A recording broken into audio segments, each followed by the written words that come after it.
Buenas tardes a todos. ¿Qué tal? ¿Cómo están? Bienvenidos.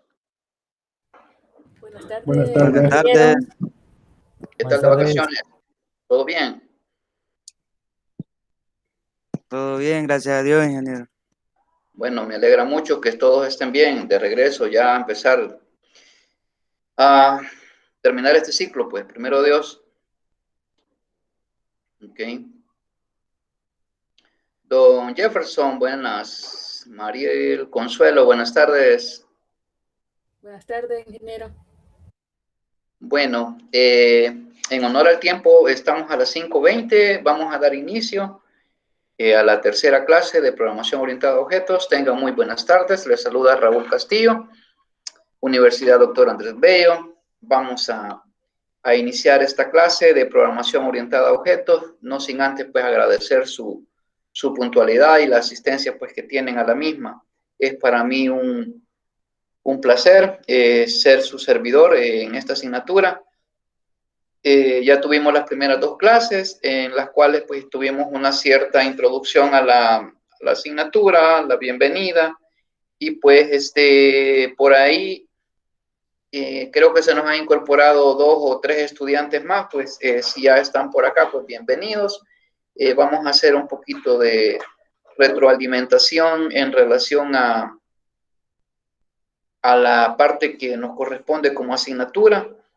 No sé si todos recibieron la parte de la planificación de los contenidos generales, donde está la clasificación por semanas. No sé si la pudieron ver esa parte. No sé, pregunto. Sí, yo la vi. Sí. Ok. Sí, ingeniero.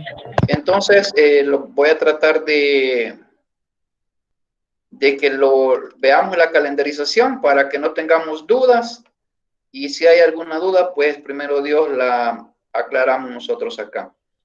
Voy a proceder ahorita a compartir la pantalla y luego vamos a hacer una retroalimentación así rápida de la tarea que está pendiente.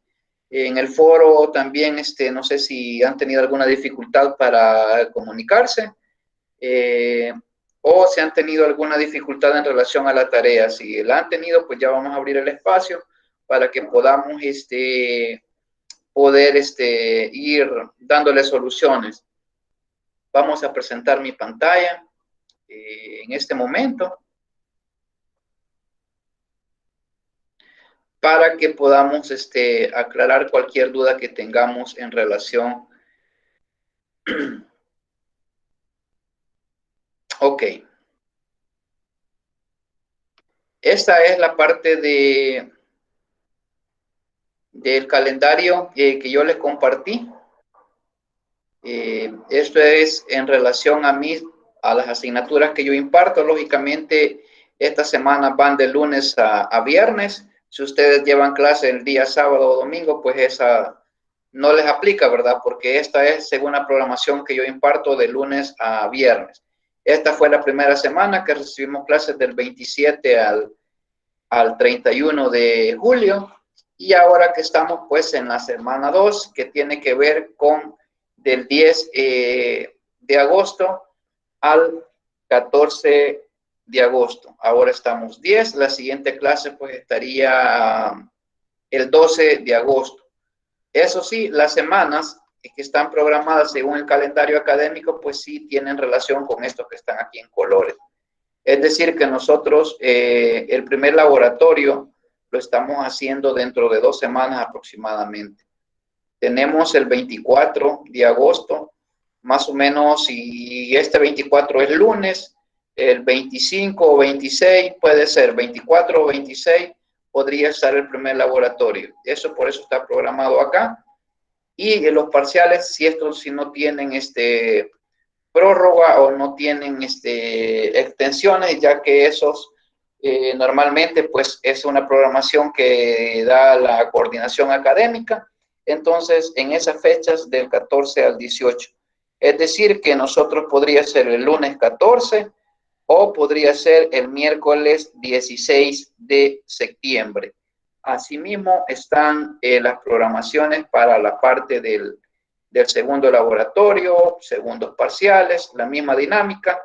Y en las últimas fechas, pues tenemos en noviembre y finalizamos en estas fechas de acá, ya sea 14 de diciembre o 16 de diciembre. Eso sería en relación a sus actividades. Normalmente, cada semana de clases van a haber actividades relativas a la semana. Es posible que se dividan las actividades de acuerdo a los días y así de esa manera podamos ir dándole solución a muchas de las cosas que vamos a ver en programación orientada a objetos. Ok, había una tarea que estaba en que enviaran la comprobación de un pequeño documento donde se les pedía que hicieran un pequeño programita, nada más era solo para probar el intérprete de Python. No sé si al menos aquí ya hay como 8 a 9 personas que ya entregaron la tarea. Creo que la tarea tiene espacio todavía para subirla. Aquí voy a desbloquear la parte de las entregas para que la puedan hacer, si en caso las personas que no la han entregado todavía puedan hacerla. No sé si con eso hay alguna duda. Está abierto para que puedan preguntar. Hola. Todo bien ahorita, Lick. Solo que Todo bien. yo tuve algo de problemas con el programa de Visual. Es que cuando yo le daba a iniciar, no lo iniciaba, pero ya lo solucioné. Ah, ok, perfecto.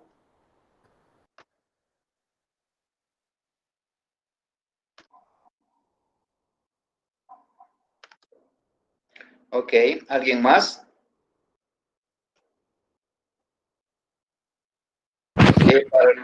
Yo igual tuve ese problema de que no me iniciaba, pero también lo logré resolver y ya hice la tarea también. Ah, ok. Para los que tienen alguna duda, por ejemplo, ¿qué era lo que iban a hacer? Por ejemplo, aquí tengo un ejemplo de documento. Por ejemplo, aquí está instalado el Python 3.8, aquí está el print del nombre del estudiante con la parte de su carrera y esa es en la parte del intérprete y aquí estaba aprobado en Visual Studio Code y aquí estaba la ejecución en vía consola. Pues básicamente es nada más probar que tenemos instalado un intérprete o un programa que efectivamente nos ayude a la resolución de los problemas que vamos a ir teniendo. Eso estaba en la indicación.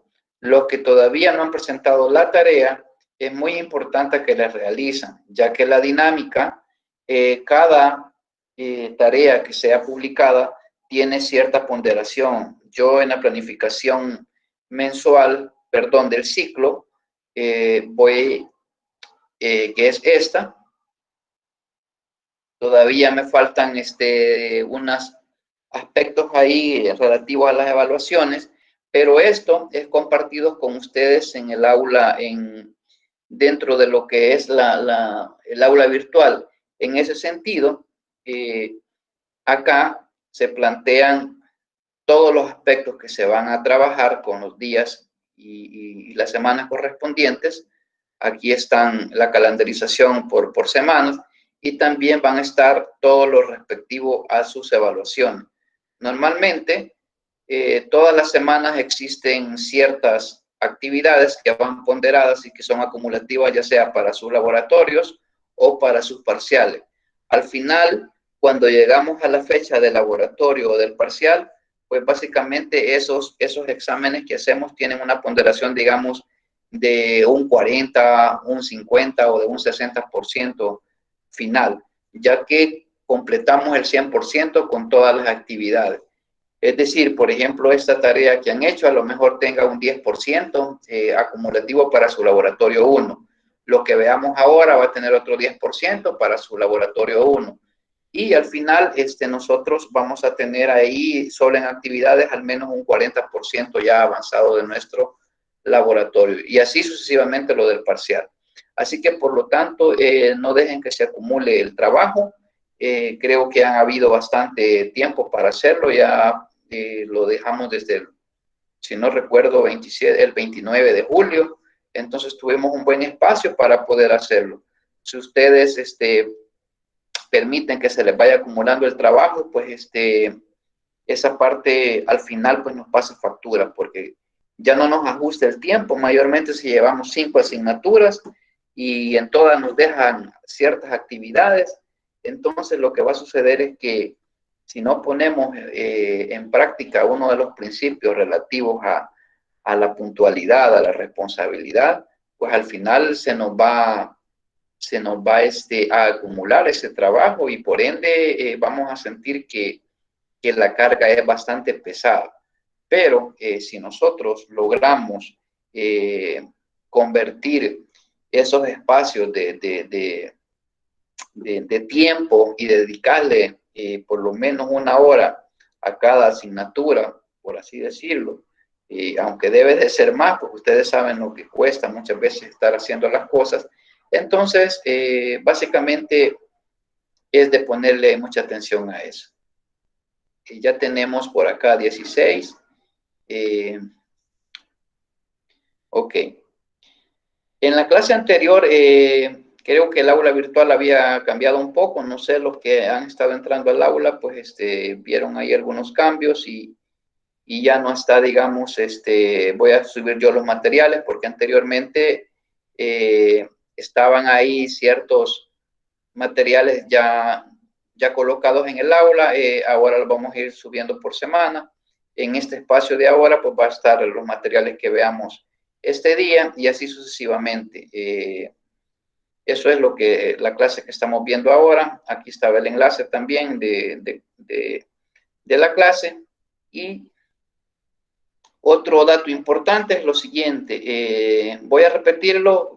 Normalmente yo trabajo cuando voy a programar una actividad, por ejemplo, yo utilizo lo que es el calendario. Entonces, como ese es de la universidad, entonces, vean, aquí estoy en el tiempo de este webinar, de esta videoconferencia. Entonces, si yo planifico una actividad acá, por ejemplo, si la planifico para las 9 de la noche, entonces yo acá automáticamente puedo indicar todas las opciones de la videoconferencia y hacer la invitación vía correo, que es donde los invito a ustedes. Y entonces acá yo le pongo el título y esto automáticamente le llega a su calendario. ¿Qué significa entonces? Que ustedes basta con que utilicen el Meet de Google, solo eso, para que les aparezca programada su actividad. Entonces, lógicamente, eso tiene que estar dentro del correo de la universidad para que puedan tener acceso a esto. Y entonces aquí automáticamente ya no necesitan ir a abrir un enlace. Sin embargo, este día se los he publicado por cuestiones de que algunos tenían dudas. Pero si ustedes abren eso, así les va a aparecer al menos mis clases. ¿Alguna pregunta hasta el momento, por favor?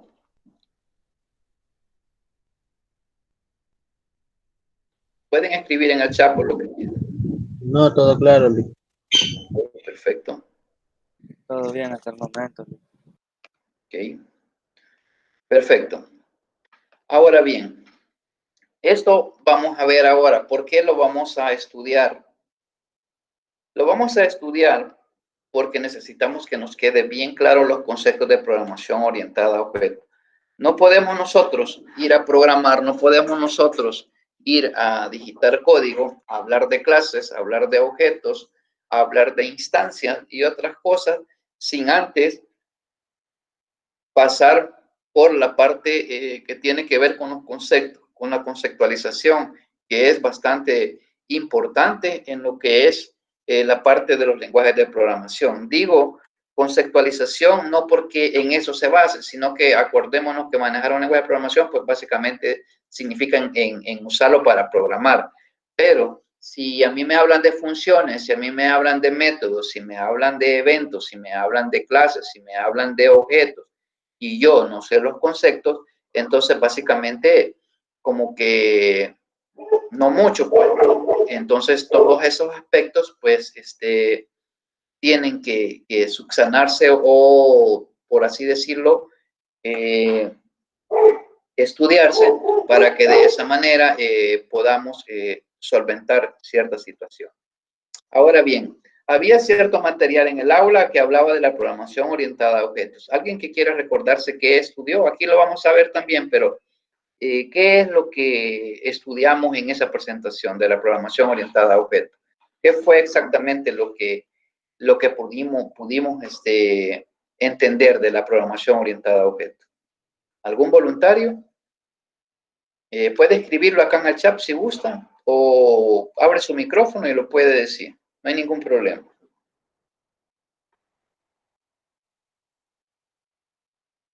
¿Nadie? Ok, perfecto. Veamos. Nosotros vamos cuando nos hacemos esta pregunta, ¿qué es la programación orientada a objetos? Ok. De acuerdo a diferentes actores, podemos tener varios conceptos generales sobre lo que es la programación orientada a objetos. Por ejemplo, en este primero se nos muestra diciendo que es un paradigma de programación. Ahora bien, cuando hablamos de este paradigma, dice que nos permite desarrollar aplicaciones complejas. También dice que es una forma especial de programar. Una forma especial porque nos acerca cómo expresaríamos las cosas en el mundo o en la vida real. También dice que está basada la programación orientada a objetos, está basada en lo que son 4 o 5 o 6 pilares bien fundamentales. En este caso hablamos de la herencia, hablamos de la abstracción, del polimorfismo y del encapsulamiento. Cada uno de estos términos va a ser sumamente importante que nosotros nos aprendamos esos términos. No solamente herencia, abstracción, polimorfismo y encapsulamiento, sino al menos saber en qué consiste cada uno de ellos. ¿Por qué? Porque son los pilares de la programación orientada a objetos. También dice que nosotros, básicamente, vamos a denominar o vamos a manipular datos. ¿Para qué? Para obtener salidas específicas. Ahora bien, pero dentro de todo esto, dentro de todo este tema, o todos estos conceptos que nosotros vemos por acá, es importante que nosotros podamos resumir entonces qué es la programación orientada a objetos. Y ojo, algo importante ahí. Hablamos de que es un paradigma de programación. Ahora la pregunta es, ¿qué es un paradigma de programación? ¿Alguien ha escuchado antes qué es un paradigma de programación? Así, aunque sea a lo lejos, así. ¿Sí? Alguien en el chat, alguien que es una forma de programar, dice José Daniel Ramos. No, ok. Estamos hablando de que ya en resumen decimos que la programación orientada a objetos, cuando habla de un paradigma de programación en el cual los programas se organizan en colecciones, y viene otra palabra clave, en colecciones de objetos. Entonces, yo en las primeras 2 clases les mencionaba, ok, o si estamos en la computadora, tengamos el bloc de notas y vayamos anotando algunos conceptos claves. O si tengo mi cuaderno y mi lápiz, pues también los apunto por ahí. ¿Por qué, verdad? Porque de pronto tenemos alguna actividad que contestar, entonces esos conceptos me sirven. Y si no, pues hay que repetir a ver lo que es el video. Entonces, repitiendo algunos conceptos claves, tenemos el concepto general de lo que es la programación orientada a objetos, tenemos qué son los paradigmas de programación, tenemos qué son los objetos, tenemos, y luego dice, ahí ya les mencioné algunos, dentro de los programas que se organizan en colecciones cooperativas de objetos, y luego continúa, cada uno de los cuales representa una instancia. Entonces, es importante también ese tema. Instancia, no se les olvide. instancia de una clase. Vamos a aprender a saber qué es una instancia, qué es un objeto, ¿sí? Y, lógicamente, todas estas clases son miembros de una supraclase o de una clase superior. Que estas muchas veces se relacionan o están relacionadas a través de uno de los pilares básicos de la programación, que es la herencia. Entonces, vamos a aprender a hablar de clases padres, de clases hijas o comúnmente llamadas también como superclases y subclases. Eso lo vamos a ver más adelantito. Por el momento llevamos algunos conceptos, algunos aspectos ahí, como qué es la POO, qué es un paradigma de programación, qué son los objetos, qué son las instancias y los pilares básicos, que más adelante los vemos también. Okay. Ahora bien, cuando nosotros hablamos de uno de los aspectos fundamentales de por qué la programación facilita la creación, digamos, de un software de mejor calidad en relación a la programación estructurada u otro tipo de programación, y es porque a la hora de uno de los aspectos fundamentales era que con la programación estructurada o con la programación procedimental, el problema era que a la hora de mantener un código, a la hora de darle mantenimiento a lo que era este tipo de programa, pues básicamente era bastante engorroso, se perdía bastante tiempo en todo esto.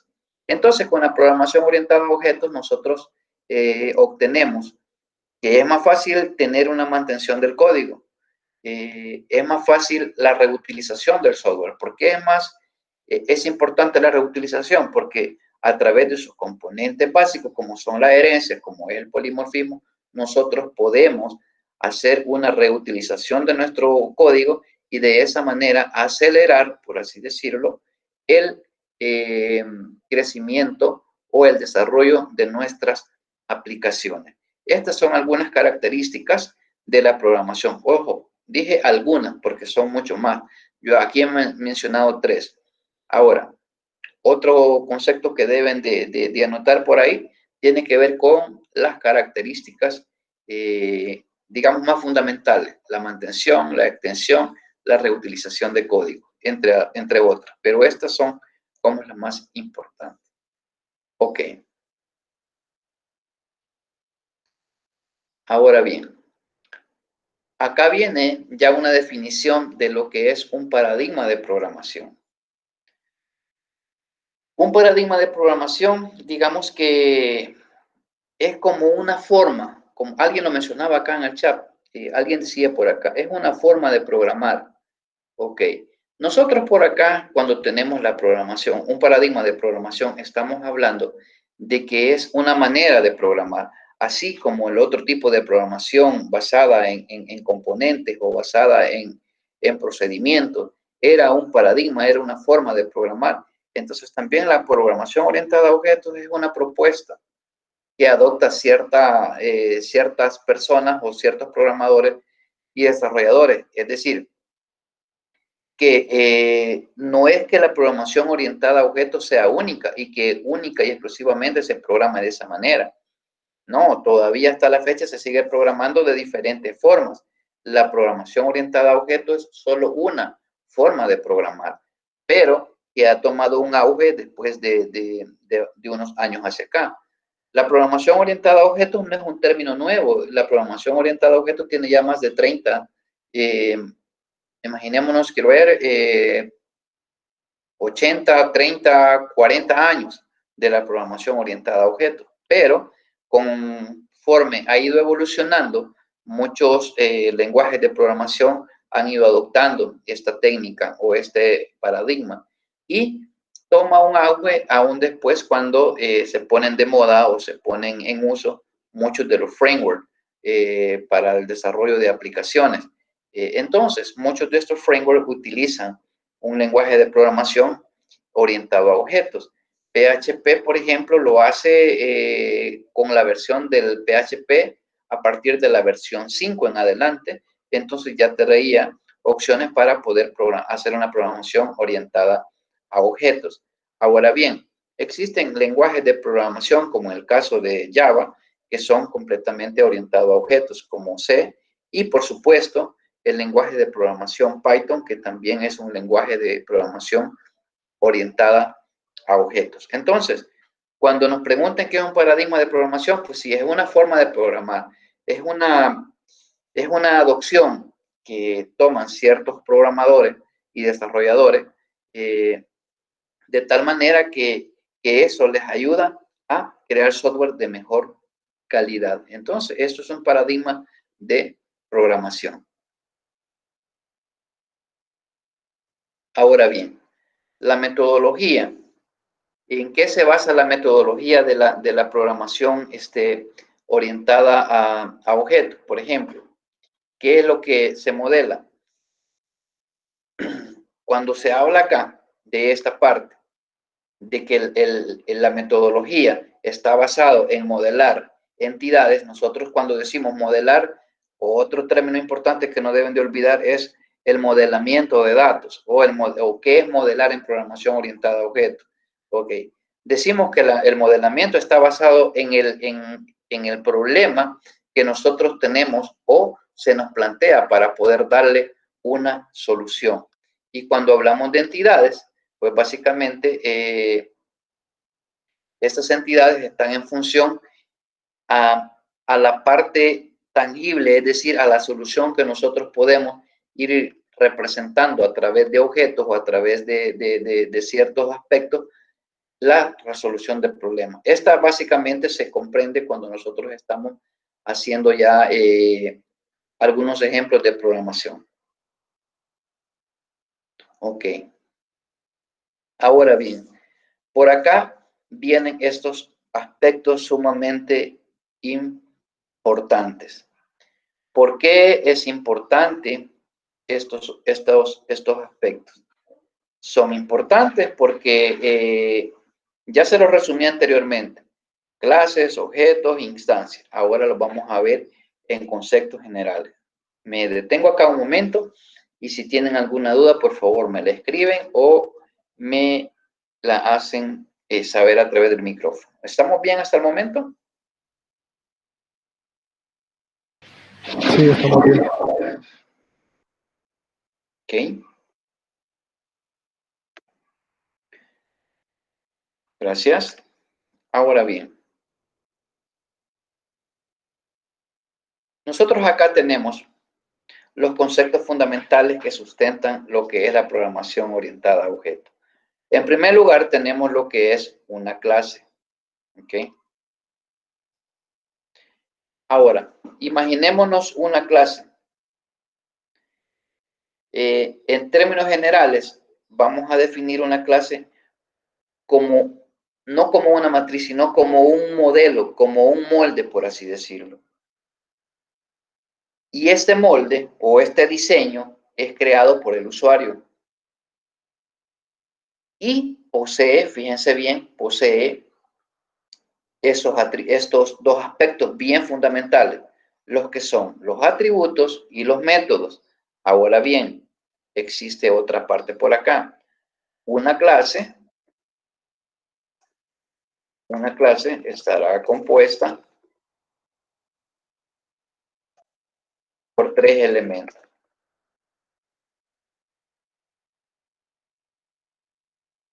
Ok. Uno es el nombre de la clase. El nombre de la clase. 2 serían la parte de sus atributos. Y 3, pues básicamente serían sus métodos. Ahora bien, el nombre de la clase, por ejemplo, clase, personas. Ese es un ejemplo. Ahora bien, los atributos van a estar en función de todas las características. Un atributo, lo vamos a ver por acá para que tengamos una idea de qué es un atributo. Dice que son los datos que caracterizan a los objetos de una clase. Ya lo pongo de nuevo. Solo termino con esto. Ok. Clase va a ser como un modelo, como un molde, como un plano muchos de nosotros hemos visto más de alguna vez un plano de una casa, por ejemplo. ¿Sí o no? ¿Hemos visto un plano de una casa alguna vez o de un plano cualquiera? ¿Sí? Sí, ingeniero. Sí, Entonces, ¿por qué se hace un plano? Por ejemplo, cuando las constructoras construyen colonias, si ustedes ven, todas las casas son iguales o no. Es decir, pueden existir 2 o 3 modelos de casas diferentes, pero existen, si van a ser 500 casas, 200 casas son iguales, otras 100 son de otra manera y otras 100 son de otra manera. Entonces, todas tienen las mismas medidas, todos tienen la misma cantidad de distribución, todos tienen la misma estructura, por así decirlo. ¿Pero qué cambian? Bueno, cambian sus colores, cambian la posición, pero en términos generales, ¿para qué sirvió el plano? Sirvió para crear muchas casas en relación a eso. Entonces, en programación orientada a objetos, una clase nos va a servir para poder crear otras subclases que derivan o que tienen iguales características. Y aquí entra la parte de los atributos. Cuando nosotros hablamos de atributos, entonces estamos hablando de esto. Cuando nosotros hablamos de atributos, dice que son los datos que caracterizan a los objetos. Ahora, acá, por ejemplo, si yo tengo una clase llamada vehículo, un vehículo tiene características como marca, como año, como color, como patente, etc. Si yo menciono que tengo acá una clase que se llama persona, mencióname cuál sería un ejemplo de atributos de esa clase persona. ¿Sí? Su edad, su altura, peso,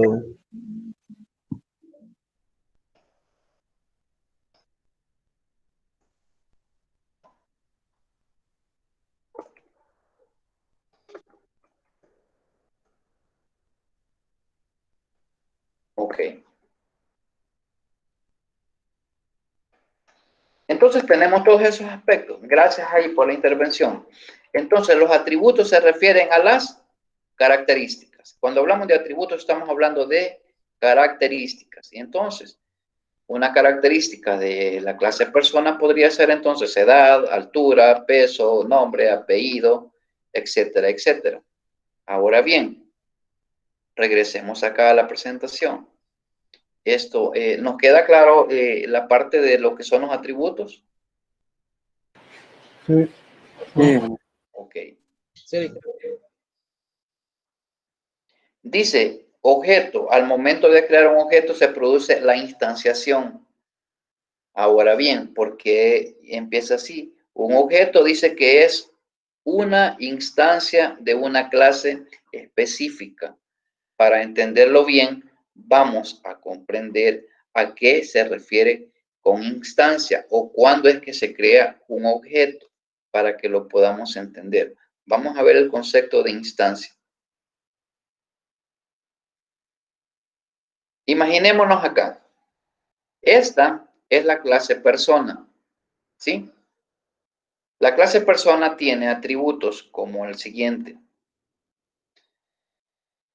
Esto que dice clase, imaginémonos que es la clase persona. Y esta clase se le ha creado el objeto 1, el objeto 2 y el objeto 3. Si ustedes ven estas flechitas que están acá, cuando esto ocurre, que se crea este objeto, este otro objeto y este tercer objeto, a este momento de acá, nosotros le vamos a llamar una instanciación. Si, por ejemplo, la clase personas tiene estas características, entonces el objeto 1 sería nombre igual Carlos, apellidos González, ¿Qué más dijeron? Edad, 18 años. Etcétera.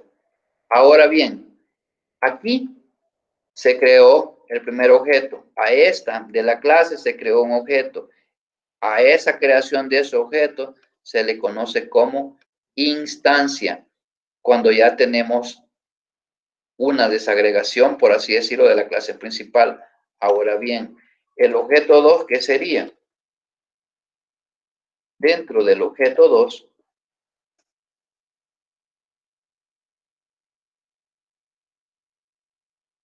tenemos nombre,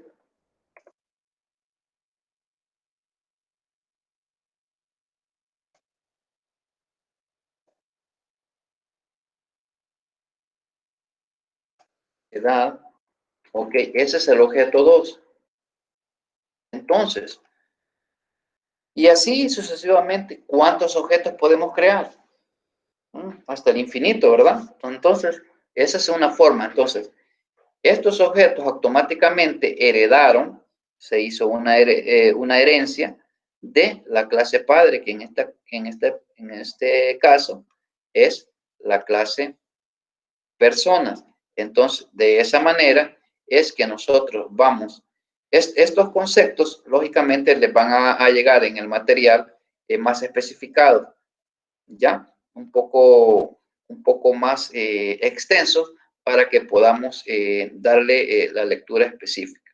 Ahora bien, ¿qué son los métodos?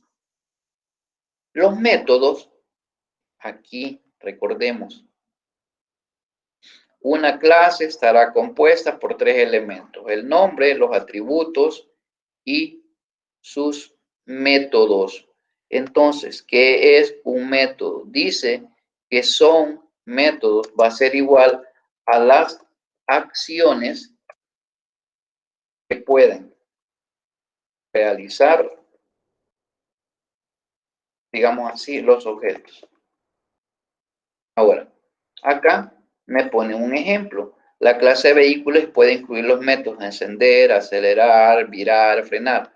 Siguiendo con nuestro ejemplo, ¿cuál podría ser un método de nuestra clase persona? ¿Cuál podría ser un método de nuestra clase persona? Hola. Correr, Correr, Trabajar, correr, trabajar, comer, reír, Caminar. llorar, caminar y un gran montón de cosas más. No sé si se logra entender un poco a qué nos referimos con una clase, a qué nos referimos con un objeto, a qué nos referimos cuando hablamos de instanciar, a qué nos referimos de atributos.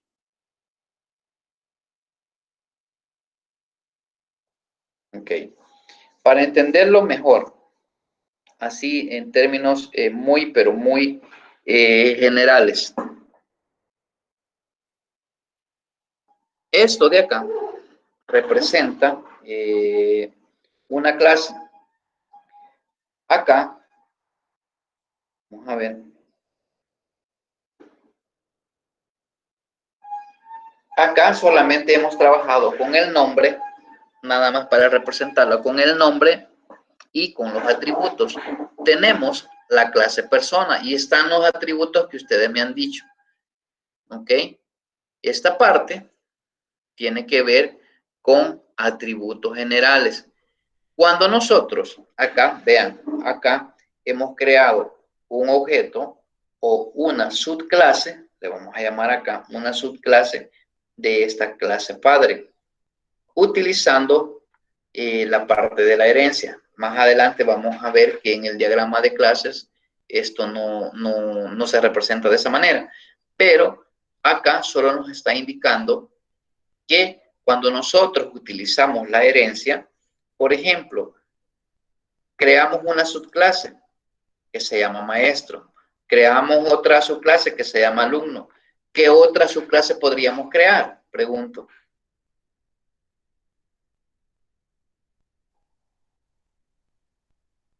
podríamos crear la subclase empleado, podríamos crear la subclase vendedores, es decir, todos aquellos que sean comunes a una función que realiza una persona. Ustedes por acá me decían, ok, una acción que puede realizar una persona o un método puede ser, decíamos, trabajar, entendiendo como trabajar el aspecto que devenga un salario. Pero ¿qué pasa si una persona, digamos, es un alumno o es una persona que no trabaja? Entonces no pudiésemos ponerle salario porque él no tiene un salario. Si nosotros vemos a maestro, aquí está, no sé si alcanzan a ver que esto está como de un color, como un poco, color como rosa, algo así, Sí, se mira. Ok. ¿Por qué está de ese color?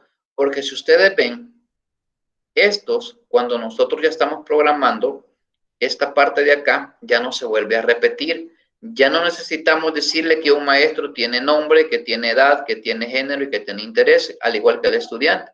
¿Por qué? Porque esos pertenecen a la clase principal, que es persona. Una persona tiene nombre, ¿sí o no? Sí, ¿verdad? Tiene edad, sí. Tiene un género, sí. Tiene intereses, sí los tiene. Entonces, a través de la herencia, nosotros heredamos esos atributos al resto de las clases, de las subclases. Y cada una de estas puede tener sus propios atributos. Por ejemplo, un maestro dice que se le puede asignar un atributo que sean clases que imparte, el estacionamiento que se le asigna.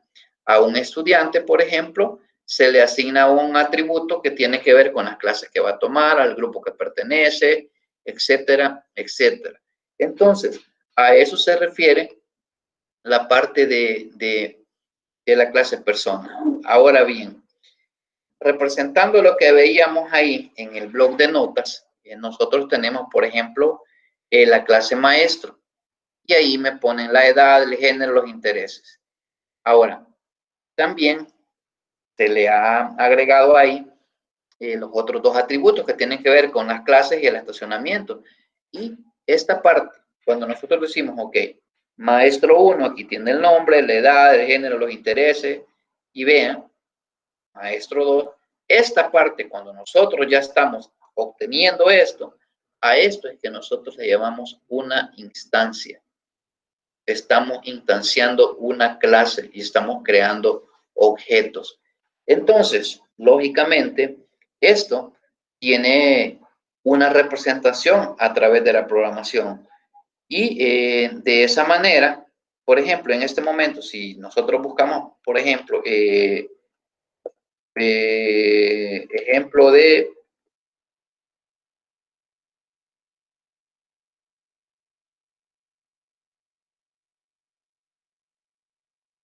voy a poner aquí para ver si sale.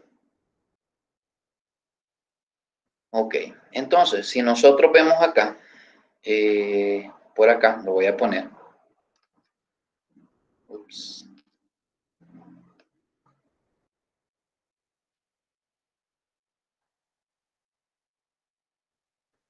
Perdón, solo quería mostrarle esto. Por ejemplo, ahí si lo ven. Sí. Si nosotros vemos acá, lo primero que empieza en programación dice public class. Esto es el nombre de la clase. Y acá nosotros estamos creando, por así decirlo, nuevos objetos de todas estas clases. Acá es una forma de, así bien rápida, yo no quiero, solo quiero que ustedes vean que esto que estamos viendo ahí no es una cuestión que simple y sencillamente vamos a verla como dibujito, sino que tiene su representación en todos estos aspectos. Por ejemplo, acá, si nosotros vemos en Python cómo crear una clase persona, nosotros estamos hablando de algunos métodos, incluso estamos hablando de que tiene atributos y que tiene algunos métodos que nosotros vamos a ir utilizando, ¿sí? y aquí está un poco más complejo y así sucesivamente. Entonces, lo que nosotros representemos acá, en esta parte, cuando nosotros hablamos de esto, de instanciar, de objetos, es porque acá, dentro de la programación, pues tiene su razón de ser. No simplemente, por ejemplo, acá estamos hablando de la clase mascota, etcétera, etcétera. Entonces, esta parte de acá tiene su representación dentro de lo que es la programación orientada a objetos. ¿Ok? No sé si hay preguntas.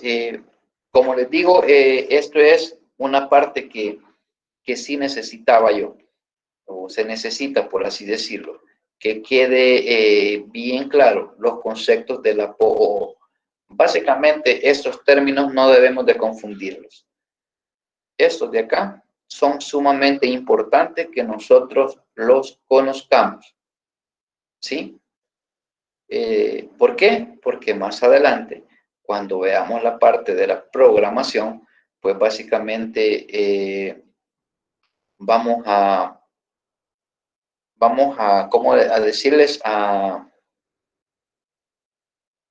tener que hacer uso de ellos cuando estemos programando, pero si no sabemos, si yo les menciono, ok, es que hay que hacer una instancia de una clase, es que ese objeto tiene que llamarlo de esa manera, es que tiene que crear una clase de X cosa, entonces si nosotros no sabemos diferenciar esta parte, entonces vamos a estar ahí en ciertos líos por la parte de la conceptualización. Ok, ahora bien, voy a pasarme acá a la parte de las personas que están acá en clases y si hay alguien que no estuvo en la clase pasada, por favor, que levante la mano, por favor. ¿Alguien que no estuvo en la clase anterior? ¿Todos? Ok, perfecto. Pregunto nuevamente, ¿qué problemas hemos tenido con la parte de la instalación de nuestro editor?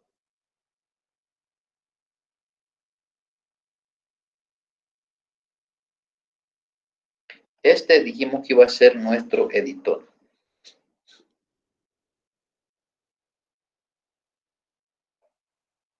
En Visual Studio. A partir de la semana 3 vamos a empezar.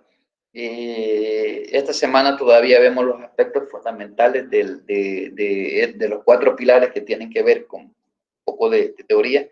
Y en la semana 3 empezamos a hacer uso de esos conceptos y de la parte de variables y otros aspectos que tenemos que hacer. ¿Qué fue algo que yo mencioné en la clase de última que tuvimos? ¿Alguien que se recuerde de alguna característica de Python? Sí tienen la presentación, ¿verdad?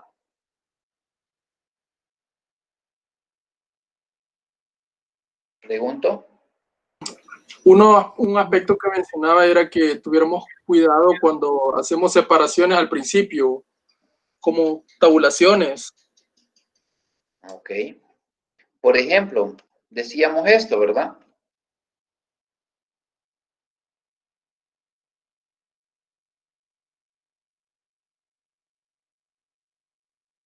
Que si nosotros ejecutábamos este ejemplo, nos iba a dar un problema de esto, ¿verdad? Un indentation error, un error de indentación. ¿Qué era la indentación? ¿Alguien que se recuerde?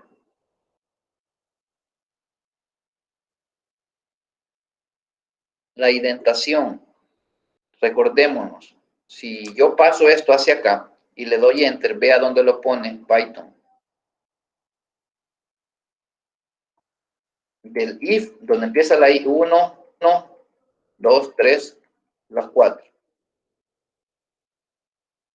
4 aspectos que tenemos que considerar. Si nosotros no hemos movido algo de eso, 1, 2, 3, 4. Son la parte que nosotros hacemos o simplemente presionamos un tab de tal manera que esto de acá quede siempre indexado. De lo contrario vamos a tener un error. Lo repito porque de pronto podemos tener esa situación. Ahora bien, otra cosa importante tiene que ver con la presentación que estaba en la clase 1.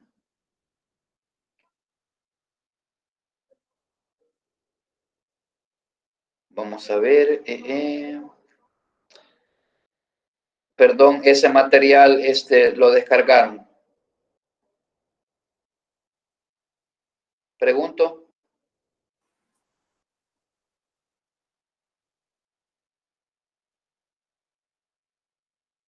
Hola.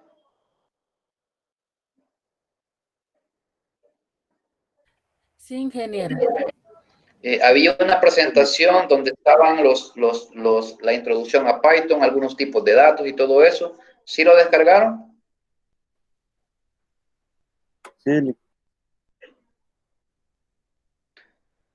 Pregunto porque fíjense que esta aula virtual también está, yo tengo que preguntar acá porque algunos aspectos que teníamos ahí ya no están. Entonces, deberían de estar en la semana 1, acá. Porque ahí teníamos las actividades y aquí están. Introducción al lenguaje Python. Esto lo tienen ahí. ¿Por qué es importante el análisis y la lectura de esto? Porque acá yo voy a partir cuando empecemos a ver algunos aspectos sobre algunos tipos de datos que están acá, ya los vimos. Y para no estar usando la consola de Python, o sea, de esta cosita de acá, por eso nosotros íbamos a utilizar lo que era el otro aspecto de Visual Studio Code. Esto es importante que no que se lo memoricen, sino que nos acordemos que tenemos algún material ahí donde se nos habla de los tipos de datos y la parte de las numeraciones y esta parte también que tiene que ver con los literales y las expresiones. ¿Por qué? Porque las expresiones, recordémonos que es una composición de números y letras donde las letras pueden ser variables o constantes o representaciones de las mismas y que juntos forman lo que es una expresión. Por ejemplo, esta es una expresión que está simbolizada por letras, por símbolos y que tienen una razón de ser. Por ejemplo, acá nosotros vamos a encontrar diferentes aspectos que el día de mañana pues pueden ocasionarnos situaciones no deseadas, como por ejemplo la operación de ciertas expresiones. Como por ejemplo, si yo tengo una variable, si yo digo que A es igual a, digamos, a 125 por 12 menos 4 por 2, ¿creen que esa expresión estaría bien? ¿Qué me hace falta? Paréntesis paréntesis. para separar las Entonces tendría que operaciones. separarlo así. Los paréntesis. Así. Y si yo le cambio a esto y lo pongo entre 2, ¿cuál se ejecuta primero de los dos? Cualquiera, ¿verdad? Multiplicación primero. La Cualquiera, porque la multiplicación. multiplicación y la división son igual. Ah, va, ok, perfecto, eso es. La multiplicación y la división son iguales. Solo que en orden de prioridad, el que está a la izquierda se ejecutaría primero en la programación. No sé si en Python se da igual. En la programación, sí, normalmente el que está a la izquierda, pero en este caso estamos hablando, sí, de la operación. Los dos se van a ejecutar en el, digamos, sí tienen un orden, pero lo que queremos recalcar es que primero se van a ejecutar los que sean entre y por, o sea, las multiplicaciones y divisiones, y si tuviéramos algún elemento elevado al cuadrado. Entonces, si tuviéramos un elemento elevado al cuadrado, pues, o elevado a una potencia, pues primero también se ejecutan eso, después el resto de operaciones, como las multiplicaciones, las divisiones, y por último se ejecutan lo que son las sumas y las restas. Entonces, es importante que nosotros consideremos esto, porque en la programación sí es muy, pero muy importante que nosotros mantengamos ese orden. Ok. Preguntas.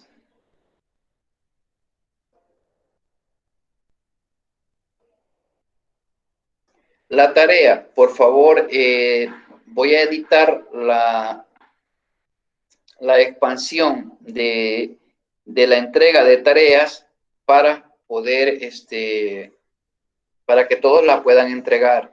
Normalmente, fíjense bien, las tareas van a funcionar así. Tienen una fecha de entrega, por supuesto. El tiempo, digamos que se puede extender, pero una vez llegada la semana a donde va a ser evaluada, que es en el caso de los laboratorios, cuando se cierra esos laboratorios, ahí ya no se puede decir yo la voy a entregar. Ya ahí media vez fue evaluada en el laboratorio 1, ahí quedamos. ¿Sí? ¿Eso qué significa? Que por lo menos una semana antes del laboratorio, las semanas que estén pendientes, excepto la última semana, por ejemplo, podemos nosotros presentar esa tarea, pero si hay tareas, por ejemplo, como la de esta semana, que ya pasamos, y vamos a llegar a la semana de parciales y todavía a la semana de laboratorio sin entregarla, pues va a llegar un momento que ya no va a poder ser entregada, como por ejemplo acá, del 24 al 28 son los parciales, los laboratorios 1, posiblemente el de nosotros sea el 24 o el 26. ¿Qué significa? Que mi fecha límite para presentar estas tareas, la de la clase anterior y estas de esta semana, pues van a andar en esta fecha, finalizando acá como el 21 de agosto. Si usted no lo presentó en esta fecha y entramos a la semana de laboratorio y se evalúa y usted no las presentó, pues básicamente usted pierde estas actividades. Y así sucesivamente. En esta semana van a haber actividades aquí, acá, acá, que son acumulativas para el parcial.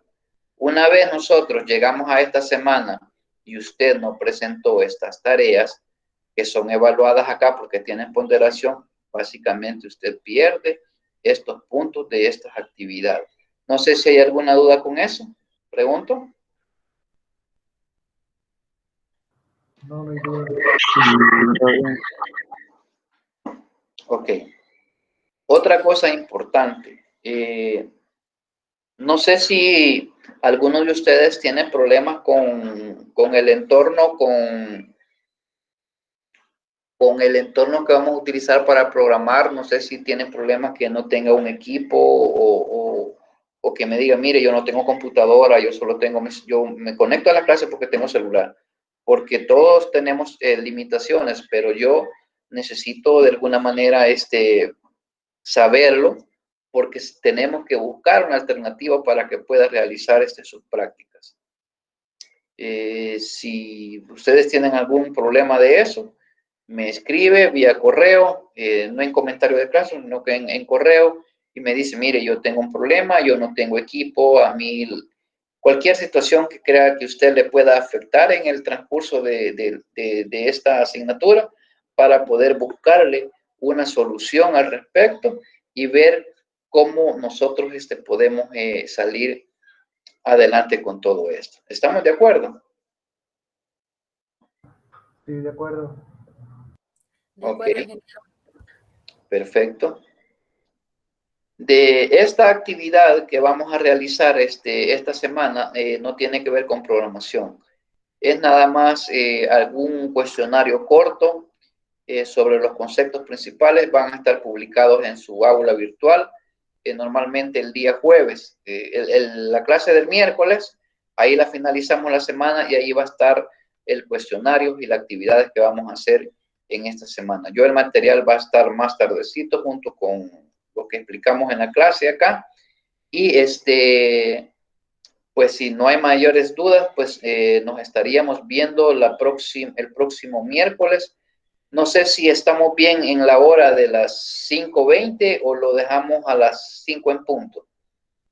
Yo lo pongo a las 5:20 porque tenemos un espacio por ahí. Son más o menos de 5:20 a 6:20. Es la hora que nosotros tenemos programada. 5:20 primero. Ok, sí, porque ahorita ya tenemos básicamente una hora, porque esta clase tendría que terminar a las 6:10. Entonces, ahí yo sé si a lo mejor tienen clases a las 6:40, pues ya les queda un espacio de 20 minutos para que puedan incorporarse a la otra clase. Si no hay preguntas, pues entonces nos quedamos hasta acá. Una duda, licenciado. En Moodle, en la semana 1, tenemos un foro que dice que es la programación orientada a objetos. ¿Eso era tarea también evaluada o la única tarea es la de comprobación de instalación del intérprete de Python? Es la comprobación del intérprete. La parte del foro es importante que participemos. El día de mañana, cuando estemos en el laboratorio, normalmente todos se revisan para ver la parte de la participación activa de la clase. También tiene que ver con eso del foro. Esos son aspectos generales que ustedes pueden retroalimentarse. Es como una forma de estudiar ahí también. ¿Sí? Ok. Bueno, entonces nos quedamos acá. Muchas gracias entonces por su presencia y vamos a vernos el próximo miércoles. Y por favor, los que todavía no han instalado la parte del Python y los que no han descargado su IDE y no han mandado la tarea, yo les pido que por favor lo hagan lo más pronto posible para que no puedan afectarse en sus promedios. Por favor. Que Dios les bendiga y primero Dios, nos vemos el miércoles a las 5:20 de la tarde. Muchas gracias. Muchas gracias. Muchas gracias. Gracias, Lick. Gracias. Adiós, buenas noches. Adiós, Lick.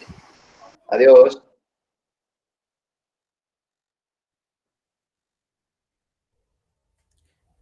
Muchas gracias, ingeniero.